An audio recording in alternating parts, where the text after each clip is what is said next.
എന്തുകൊണ്ടാണ് ആ കോവിഡ് സമയത്തിന്റെ പീക്ക് ലെവലിൽ നിന്ന് അല്ലെങ്കിൽ സൈക്കിളുമായിട്ട് പുറത്തിറങ്ങാൻ പറ്റുന്ന ഒരു അവസ്ഥയിലായിരുന്നു ആ യാത്രകൾ സ്റ്റാർട്ട് ചെയ്തത്?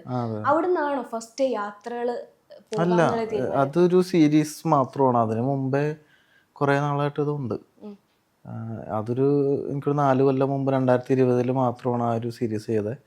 അതിന് മുമ്പേ എനിക്ക് തോന്നുന്നു കുറേ യാത്രകൾ ചെയ്തിട്ടുണ്ട്. മീൻസ് കേരളത്തിനുള്ളിൽ തന്നെ കുറേ സ്ഥലങ്ങളൊക്കെ. നമ്മൾ ഏറ്റവും ഹൈലൈറ്റിൽ ഇപ്പം നിൽക്കുന്നത് അന്റാർട്ടിക്കയാണ്. അന്റാർട്ടിക്കയിലെ ആ യാത്രയും അവിടെ നിന്ന് കിട്ടിയ ഫോട്ടോസുമാണ്. എന്നെ ഏറ്റവും പ്രൗഡാക്കിയത് അന്റാർട്ടിക്കയിൽ പോയിട്ട് മുണ്ടെടുത്ത് ഫ്ലാഗ് തൂക്കി നിൽക്കുന്ന ആ ഒരു ഫോട്ടോയാണ്.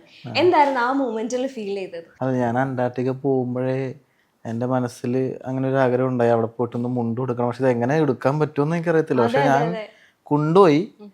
അപ്പോൾ പക്ഷെ അതിനുള്ള സാഹചര്യം കിട്ടി. അവിടെ വെച്ചങ്ങ് മുണ്ടെടുത്തു.